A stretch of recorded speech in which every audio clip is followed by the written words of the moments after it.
came to believe that a power greater than ourselves could restore us to sanity.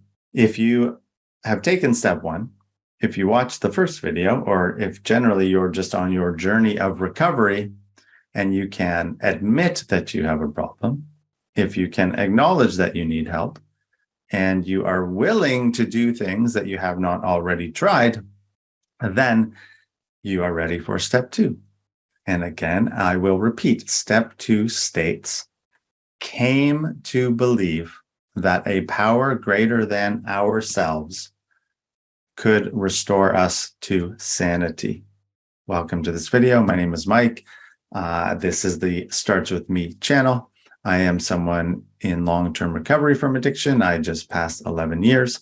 I am also a psychotherapist, and I try to make videos and I work with people on trying to increase their capacity for well-being and resilience. So if you followed the last video, which was step one, awesome. Thank you for watching. And we're on to step two. If you have not watched the first video, I encourage you to do so. Although that does not mean this video will not be helpful for you. Okay, so we are going to start reading again from the Marijuana Anonymous Life with Hope book. And we're going to start with step two today. So let us begin.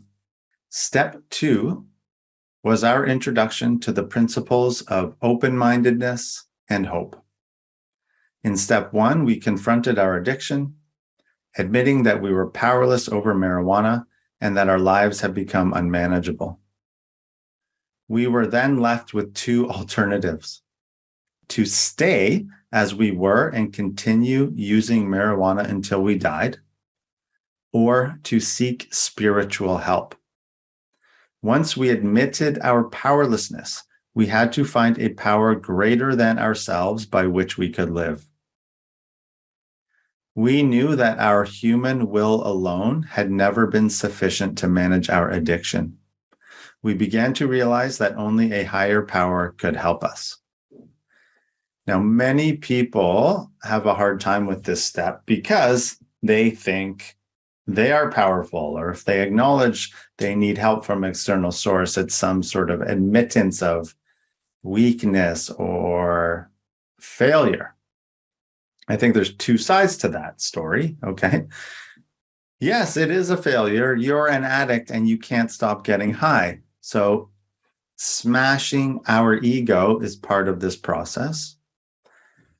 Although at the same time, admitting these things, letting go of our self-centered ego, asking for help, acknowledging that we can't do this alone anymore, is a sign of strength. It is a form of power. You are taking action and you are moving in the direction of healing and no longer being dominated by the self-centered will. To me, this idea of a higher power can simply be boiled down to not our ego, not our self-will. Because if you are an addict and you've been trying to stop and you can't stop and you're going through all the insanity that comes along with that, it's clear that your self-will and ego is not working and is only making matters worse. So this process, this step two, is simply letting go of the ego, turning to a higher power. It doesn't per se matter what it is. It could be a group. It could be a tree. It could be the universe. It's just not your self-centered will and ego. I will continue reading. Okay. When we came to meetings and listened to others, we identified with the insanity of addiction as described by the members of the fellowship. We began to grudgingly admit that we were selfish and self-centered too, just like the other addicts in the group. We were spiritually bankrupt and needed help. We could now see that our marijuana abuse had continued long after we realized we had a problem. I'm going to stop for a second. I wanted to readdress this sentence here. We could now see that our marijuana abuse had continued long after we realized that we had a problem. I don't know about you, but for me, basically after I started getting high at 12 years old, by 13, it was very clear to me that I had a serious problem. I was a chronic user from about 13 all the way to 30, to the day that I stopped. It was very clear to me that I had a problem. And from about 15 years old on, maybe a bit less, a girlfriend was telling me how bad I was, how concerned she was for me because she could see me deteriorating. I knew I had a problem, and my conscience kept telling me for 15 years, you need to stop. This is not good. This is not good. You need to stop, et cetera, et cetera, et cetera. So I don't know what that's like for you, but checking in with this internal voice, this internal dialogue around, you know, you need to stop. You know, you can't stop. You know, you want to stop. And the fact that you can't is torturing you. That's what we're trying to point out here and allude to in this part of the text. Okay, I will continue. So we had continued using, even as we became ever more resentful, isolated, paranoid, slothful, and desperate. Sounds pretty much like you, maybe like me, like most of us. Okay, in one way or another, we exhibit these behaviors, these emotions, these ways of being. Okay, no matter how great the need or the wish to stop, the thought of using eventually pushed aside all the reasons why we should. We always had to have a supply on hand and felt horribly guilty that we couldn't stop using. Our insanity was evident as we repeated the same behavior over and over, yet somehow expected different results. Some of us even had bad experiences each time we smoked, but managed to suppress them somehow before we used again. This is part of that process when you wake up and you say, okay, I'm not going to smoke today. Today's the day that I don't smoke. And then by 10 a.m., you're starting to get the itch. By 11, by noon. And then all the reasons and all the things that you told yourself you weren't going to do, you're starting to do again. And that pattern is part of this avoidance mechanism that the mind creates to make ourselves feel better, to avoid feeling resentful and guilty and paranoid and desperate and all those kind of things. And it feels like shit. It's horrible. Okay. So if that is your experience, is it possible to open up here, to listen, to acknowledge there's another way? Okay. So we came to realize that trying to fix our lives with marijuana hadn't worked. Marijuana had once seemed to be the most effective way to help us cope with the problem of living, at least temporarily. When we stopped using marijuana, we didn't automatically feel worthwhile and full of purpose. Our overwhelming feelings, character defects, and negative actions were still there. Sometimes they seemed even stronger than before because we had no anesthetic to dull them. We were not problem users whose problems went away when we threw away our stash. When we stopped using, we found we had a problem with living. We were addicts. What a wonderful statement here, okay? Because there's a great saying in addiction, drugs are not the problem, okay? Cannabis is not your problem. It is your solution. Your problem is you. Your problem is your emotions. Your problem is all these problems with living that you don't know how to cope with. And right now, your only solution is to get high. So the cannabis is your solution to your problems, which is you, which is in you, which is your emotions, which is the way you perceive reality and the way you carry yourself in the world. It is such an important thing to drill into your mind. Okay, cannabis is not the problem. It's the solution. And you need a new solution. Okay, your problem is you, your attitudes, the way you conduct yourself. Okay, and this pathway, this spiritual pathway, provides a solution, a wonderful solution that is dumbed down to simple language for silly, lost addicts or people like ourselves. This program contains ancient wisdom across cultures, across the globe, and it's, again, distilled into a simple process for us to get and for us to embody. And when we embody these principles in all our affairs, our lives transform radically. Okay. We began to see the possibility that our beliefs about ourselves, formed while using, had been mistaken. We saw that our perceptions had been based in delusion. Some of us had withdrawn physically with little social contact.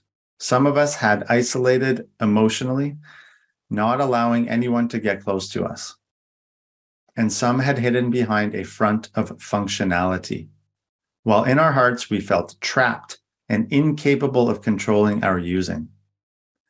Sometimes this front took the form of aggressive or defensive attitudes, sometimes of passive or indifferent attitudes. These were the symptoms of our disease.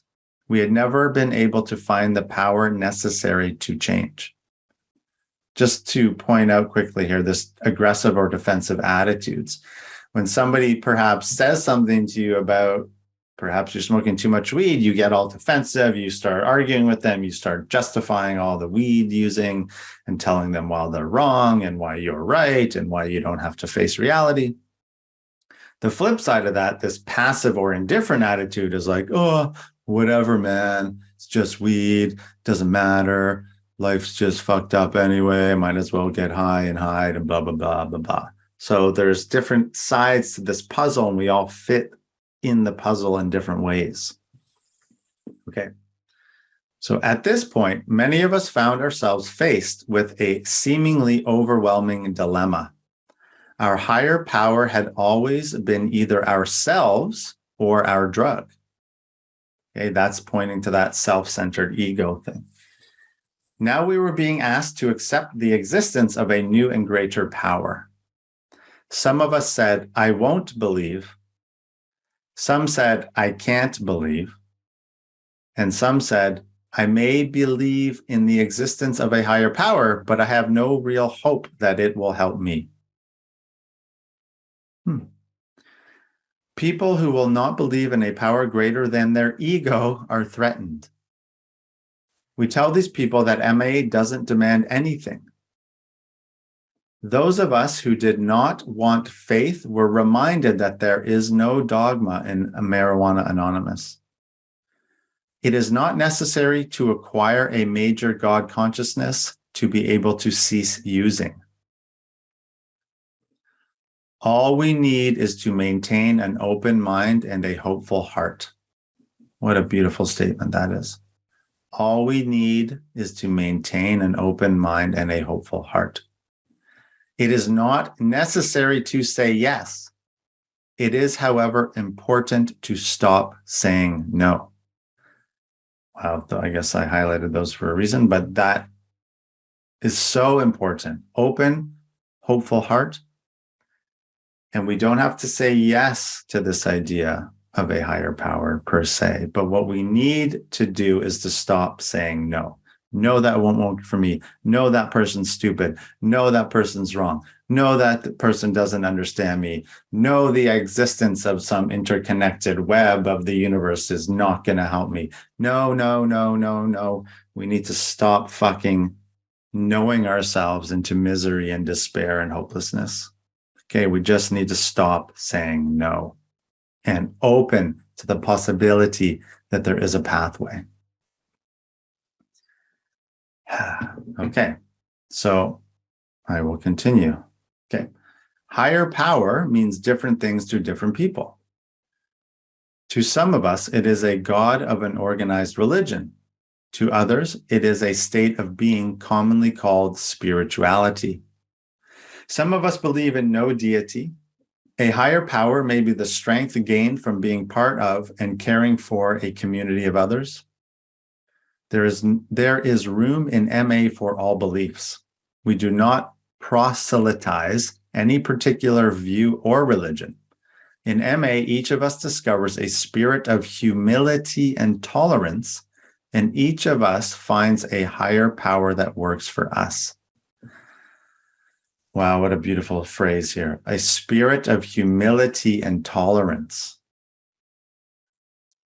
That could transform the world, no doubt. But it can also transform ourselves. It can help guide us. Okay, we get so stuck in thinking that we're right, that we're superior intellectually, that we're morally superior, yet all we're doing is continuing to act completely the opposite and lying to ourselves, deluding ourselves that we have some secret insight into the world that everyone else doesn't have. They don't understand. And again, that's that self-centered, egomaniacal, destructive, toxic fucking bullshit that we need to stop deluding ourselves about. Some of us think of the group as our higher power. After all, the group is more powerful than any of its individual members. And over the years, it has developed procedures and traditions that work. Our groups have found a common solution to a common problem, something that had been impossible for each individual member to accomplish on their own. And practically everyone can easily and naturally draw strength and support from the fellowship. This minimum of belief is enough to open the door and cross the threshold. Once we are on the other side, our belief and trust in a higher power broadens and deepens as we continue taking the steps. Although many of us came to the fellowship already believing in the existence of a higher power, we doubted that it would be of help since it had not helped us to stay clean before. When we were still using, we prayed each night to stop, yet awakened the next morning and used.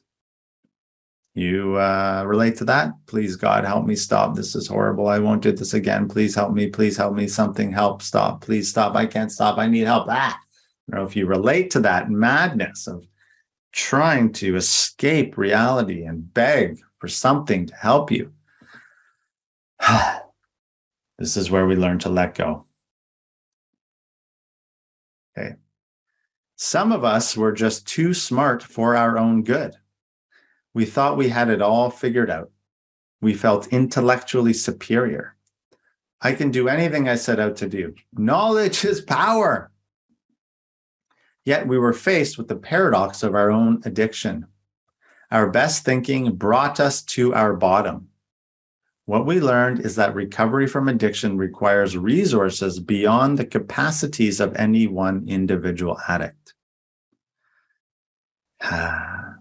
Right? If your super smart, intellectual, brilliant mind has got you to this point,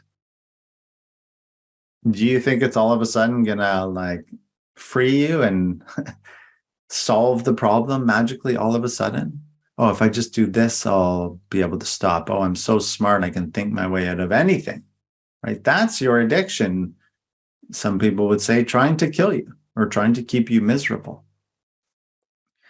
And as human beings, we don't do things alone. This idea that that people do things on their own is ludicrous and ridiculous.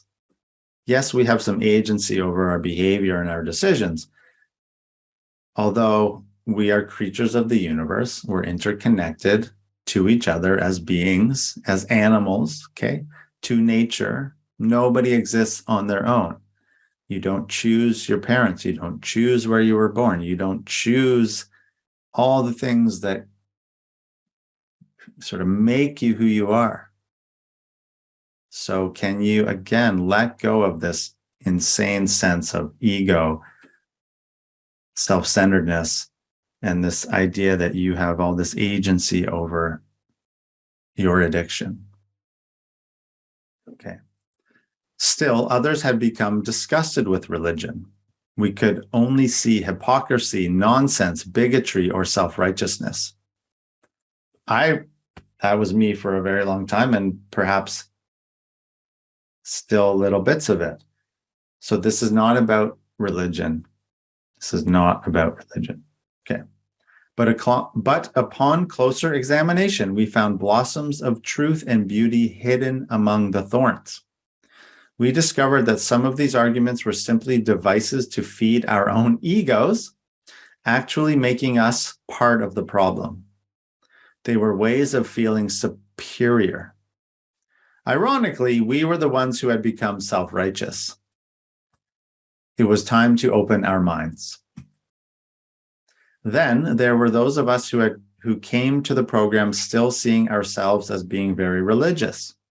Yet again, we too were faced with the question of why we had been unable to overcome the disease of addiction. Obviously, our religion alone hadn't been the answer. Gradually, as we listened to other recovering addicts, we became willing to do what was needed. We came to believe that a power greater than ourselves could restore us to sanity. Marijuana Anonymous gives us no definition of a power greater than ourselves. We practice spiritual principles, not religion. We have no theological doctrines. What we do have is a realization that we had never been able to stay clean on our own. We needed a higher power to do that. We realized that it would be arrogant to think there was no power greater than ourselves in the universe. There is room in MA for all beliefs or none. It doesn't matter if we are agnostic, atheist, or theist. We all have a place here. There is no conflict. For each of us, a power greater than ourselves is whatever we choose it to be. It can be any positive, powerful thing that we are comfortable with. As we began recovering, we let go of convincing others what the greater power was, and instead focused on how to use that power in recovery. We had sane minutes, hours, days, and weeks. We either found the way to a new faith or renewed our old one.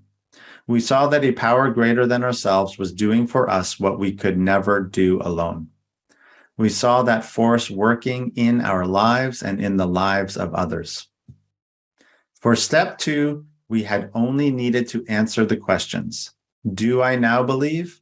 Or am I open to believing in a power greater than myself? After that, we were ready for step 3. Okay, so if you were or are open to believing in a power greater than yourself and this self-centered ego and self-centered will, then you are ready for step 3, but you are also ready to start healing.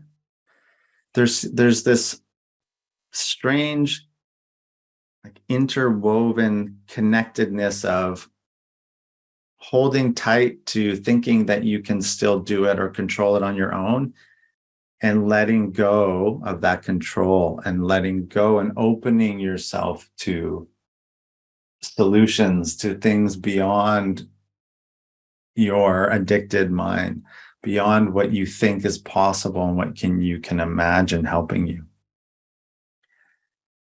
A quick note on a higher power in my life. I certainly had a serious problem with the word God because of my own perceptions of what that word meant. Over the past decade and more, I have come to an understanding of what this means to me. And again, I said it earlier, but really all it means is not my self-centered ego, not my self-centered will. And it means other people, it means the universe, it means opening to the mystery and the awe that is consciousness, that is experience, that is how I am connected to the interconnected web of existence. Whatever that means, okay? It's really just simply not my self-will. And I cultivate this connection, this understanding, by opening myself up, by letting go of my ego, by allowing my self-centeredness to pass through me so that I can be open, willing, and honest about myself and the world around me to the best of my ability. And there is something incredibly soothing and healing and powerful about this letting go. Again, it's that paradox of the more we let go, the more powerful we become, because we're open to possibilities and we're not held tightly by this grip of insanity and self-centeredness. Okay, so please, if you like this video, comment on it, share it, like it. Please subscribe to this channel. I would love that. I would love your support. And if you have any questions, please, again, comment in the comment section. Send an email to mike@startswithme.ca. Check out our resources on the website. Check out our other videos on weed addiction. I hope you continue this journey with me. Thank you so much for your time and for watching. Peace out. I am very grateful that you watched to the end of this video. Please click one of the boxes to watch more of our content, and otherwise have a great day. Peace out.